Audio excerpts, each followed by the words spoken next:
You always have fun, don't you? Yeah. He's our friend of the show, a friend of XL Prime Time. That's right, baby. All right, so it's Dallas. This is kind of your neck of the woods, right? Yeah. Dallas, Arkansas, Oklahoma, kind of. Yeah, I'm familiar with this area, and I always liked Dallas. Yeah. I thought it was a neat town. The outskirts, the suburbs. Right. I always thought it was kind of cool. The eating places and all that. I've always liked Dallas. Yep. Sam, tell me a little bit about your pro. You are. We had this conversation with you last year. You're one of the most well-liked guys by your fan base, by everybody, but you come across tough times. We all do. How do you feel about where your program is, your reign there, your players? Tell us a little bit about big picture from your standpoint. Yeah, we have to get it back. We were 4-20 when I took over. We go 9-4 in 2 years. We can turn 4-8 around as well.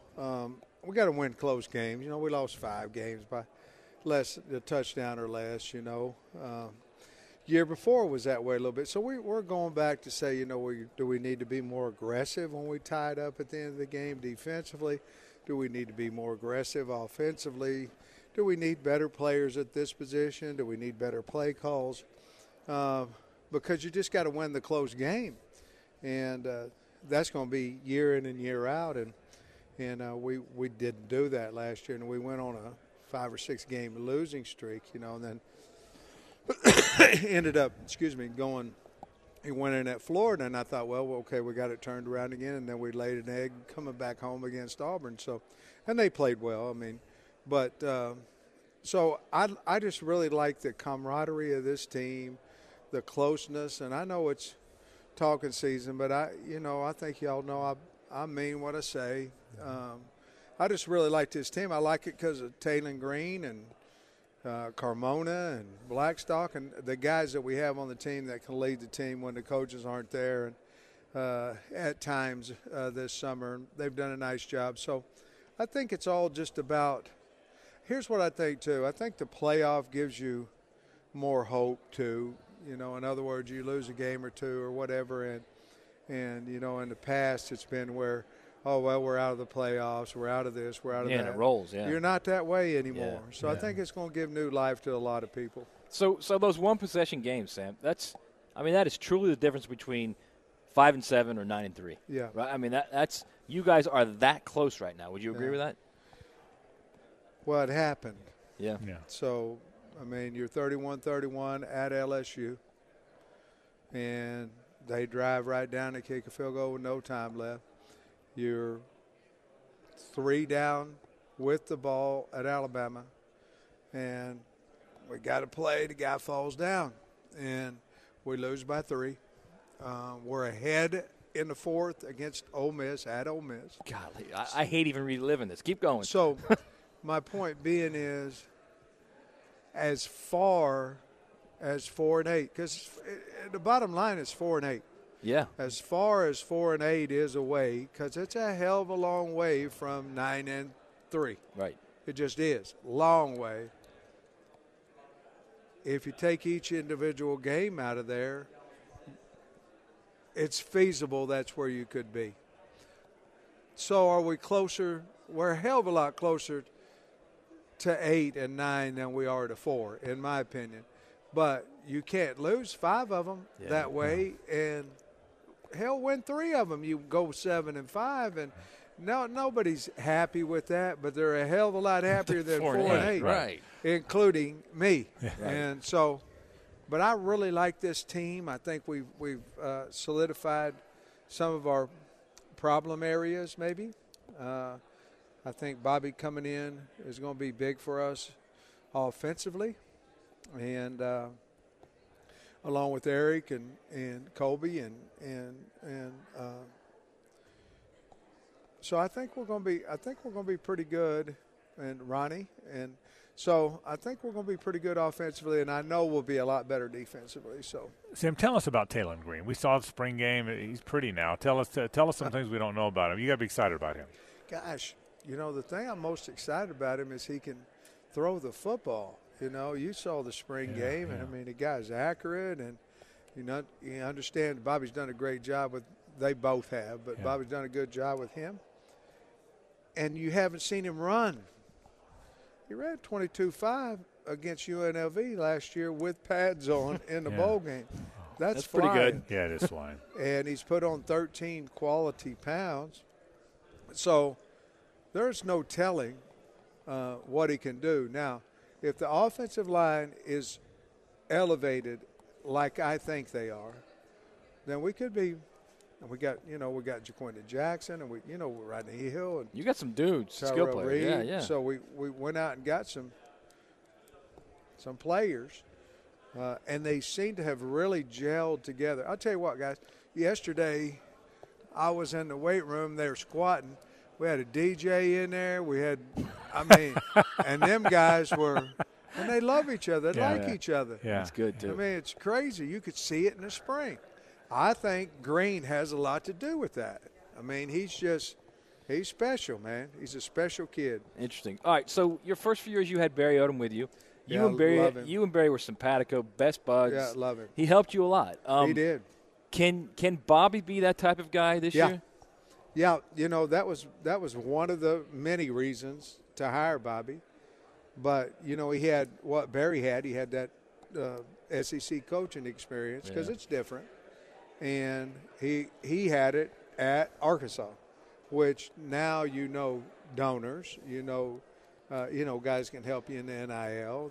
There's a lot of other things that Bobby can do. And then I can sit down, and I'm sure he'll tell you if you ask him that he may or may not want to come in my office as much as I call him in there.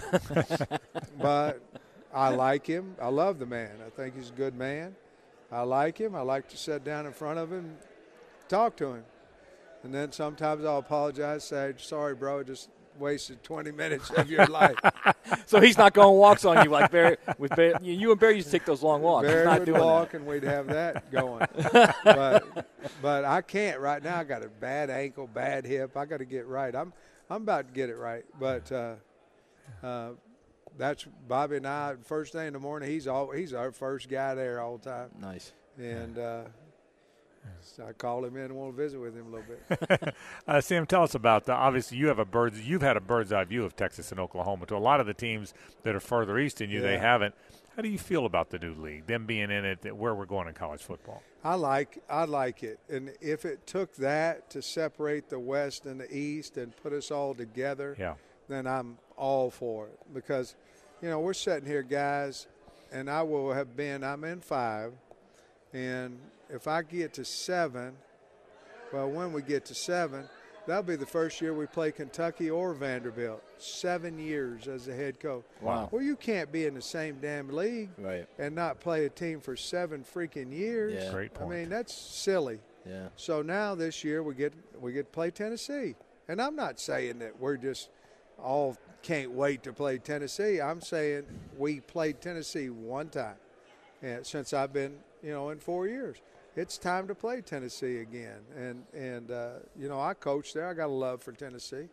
But I think the new format, I think it's going to be great for the fans because you're going to have every team in the league in your stadium over a 4-year period. Right. And our kids are going to get to go there.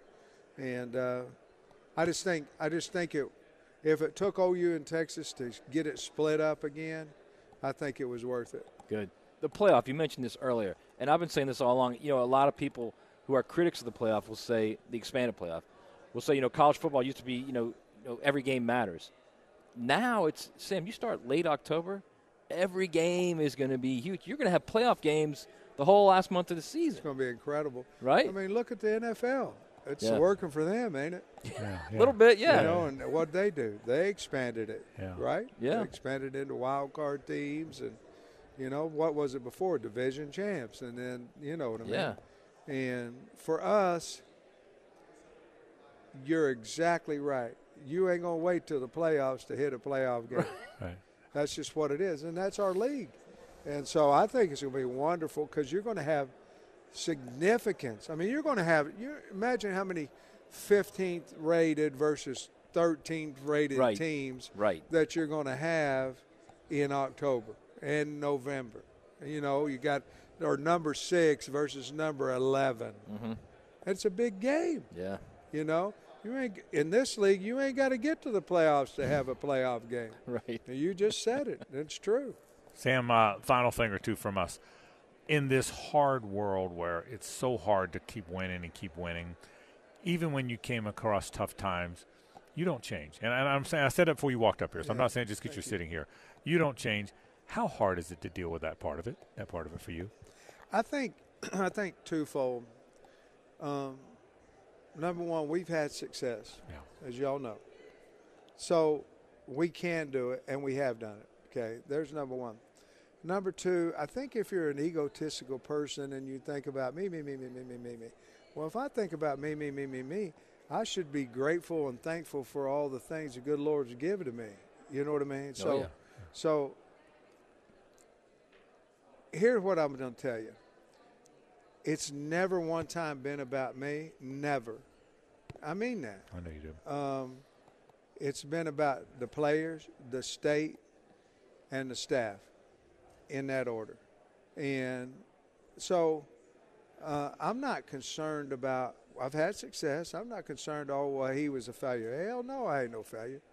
And so I'm not worried about that. And I'm not going to do something different because I'm worried about a job. I'm not worried about my job. I'm worried about they're going to give me an extension. I'm not worried about that.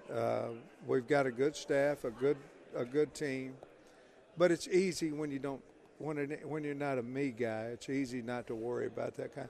Worrying ain't gonna do no good about it. Like that guy today was asking me about the hot seat. Hell, I beat him to it. I said, hell yeah, I'm hot. You know. But I mean, and this last thing, real quick, and I think a lot of people need to understand this. What you're saying is true. It's also about your relationship with the players. That's way more important than job, right? Way more important. The players, the state, the people that were crying when we beat Ole Miss because it was the first SEC game in the stadium, and the people were crying when we beat Mississippi State. My second game as a head coach because they hadn't seen one in 24 games. It's about them. It's the ones that go to church with their chest stuck out, you know. That's what you want. That's why you're doing it.